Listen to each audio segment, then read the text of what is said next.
gagne de la masse sèche avec l'Ostarine.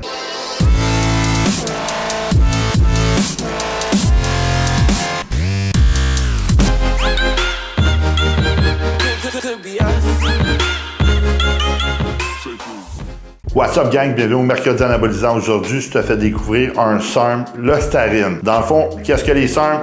Sélectif androgène récepteur modulateur. Ça va faire en sorte que ça va se lier au récepteur androgène pour être anabolisant. Dans le fond, l'Ostarine est un nom donné au produit MK2688. L'Ostarine a des effets super anabolisants et peu androgéniques, ce qui va être très bon chez la femme. Il faut savoir que l'Ostarine, son ratio anabolisant androgène varie entre 3:1 à 20:1. On ne sait pas vraiment parce qu'il y a peu d'études faites à long terme. Dans le fond, l'Ostarine a été étudié principalement pour empêcher la perte de masse musculaire. L'Ostarine, il faut savoir qu'il y a plusieurs bénéfices en bodybuilding, tels qu'une prise de masse sèche avec peu de rétention d'eau.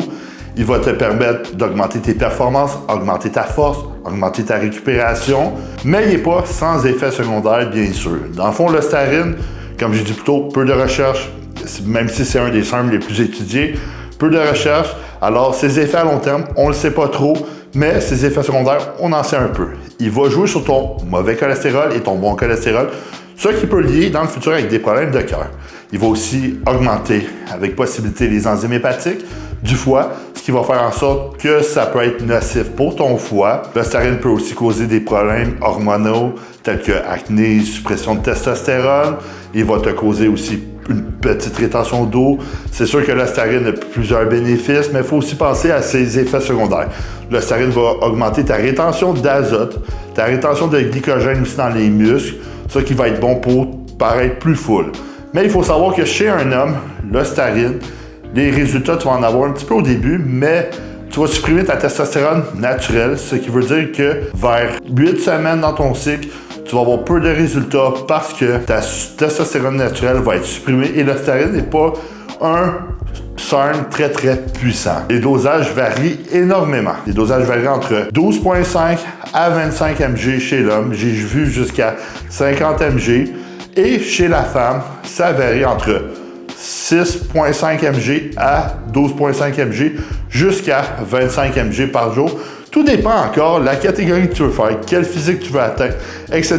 Il faut savoir aussi que c'est peu virilisant puisque son ratio androgénique est vraiment bas. Il est beaucoup plus anabolisant. Il faut savoir que si tu es un homme et tu prends de l'Ostarine tout seul, tu vas supprimer ta testostérone, alors un PCT va être requis. Normalement, qu'est-ce qu'un PCT? Ça va être des produits tels que l'HCG, Clomid, avec du Nolvadex. N'oubliez pas que je suis pas médecin, je suis pas là pour vous recommander de prendre des stéroïdes anabolisants, des SARM, quoi que ce soit. Je suis juste là pour vous informer à titre éducatif et par expérience personnelle. Alors, si vous voulez consommer des anabolisants, regardez ça avec votre médecin. N'oubliez pas que les SARM, les anabolisants, c'est dangereux pour votre santé. Alors, faites attention avant de consommer de l'Ostarine. C'est pas sans effet secondaire.